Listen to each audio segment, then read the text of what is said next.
మంత్రులందరూ కూడా రావడము, కేసు కూడా ఒక కొలికి రావడము, ఇవన్నీ కూడా మనం చూస్తూ ఉన్నాము. ఇదే ఇంట్రెస్ట్ మొదటి రోజే ఉండింటే బహుశా పాప ప్రాణాలతో కాపాడిండొచ్చు అని చెప్పి కూడా నేను భావిస్తున్నాను.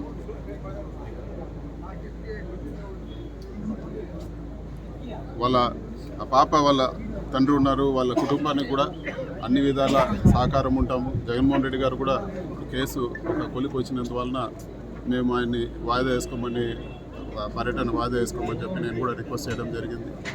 వైఎస్ఆర్ కాంగ్రెస్ పార్టీ తరఫున వాళ్ళ కుటుంబానికి అన్ని విధాలా మేము అండగా ఉంటాము. అదేవిధంగా మేము కోరుకునేది ఒకటే, ఈ కేసులో ఇంకా కూడా లోతుగా దర్యాప్తు చేసి వీళ్ళందరికీ కూడా కఠిన శిక్ష విధించాలని చెప్పి కూడా మేము కోరుతున్నాము. ఖచ్చితంగా వీళ్ళకు ఉరిశిక్ష పడే విధంగా చర్యలు తీసుకోవాలి. దానికి ఎవిడెన్స్ అంతా కూడా బిల్డప్ చేసి ఖచ్చితంగా ఎంత కఠినంగా శిక్షించాలంటే వేరే ఎవరన్నా కూడా ఇట్లాంటి ఆలోచన చేయాలన్నా కూడా భయపడే విధంగా శిక్షించాలని చెప్పి కూడా మేము కోరుతా ఉన్నాము. అదేవిధంగా ప్రభుత్వం సకాలంలో స్పందించాలని చెప్పి కూడా ఇట్లాంటి ఇన్సిడెంట్స్ జరిగినప్పుడు సకాలంలో స్పందించాలా, ఇవి ప్రివెంట్ చేసే విధంగా కూడా వ్యవహరించాలని చెప్పి కూడా మేము కోరుతాను. కర్నూలులో ఒకటి జరిగింది, ఈరోజు పొంగనూరులో జరిగింది, నిన్న వైఎస్ఆర్సీపీ కార్యకర్త ఒకరు మర్డర్ అవ్వడం జరిగింది. ఇలాంటివన్నీ గవర్నెన్స్ పైన దృష్టి పెట్టాలా ప్రభుత్వం అని చెప్పి కూడా మేము కోరుతా ఉన్నాము.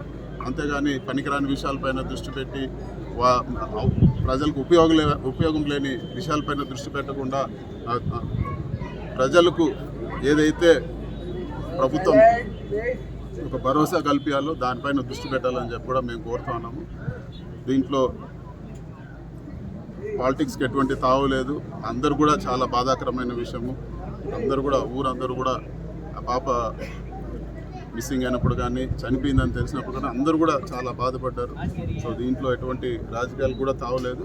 అదేవిధంగా ఈ ఫ్యామిలీకి ఒక ఎంపీ ఎమ్మెల్యేగా మేమందరూ కూడా ఖచ్చితంగా వాళ్ళకి ఎప్పుడు కూడా అండగా ఉంటాము. ఈ కేసు ఒక లాజికల్ ఎండ్కి వచ్చి ఖచ్చితంగా వాళ్ళకు కఠినమైన శిక్ష పడే వరకు కూడా మేము ఖచ్చితంగా ఫాలోఅప్ చేస్తామని చెప్పి కూడా నేను తెలియజేస్తాను.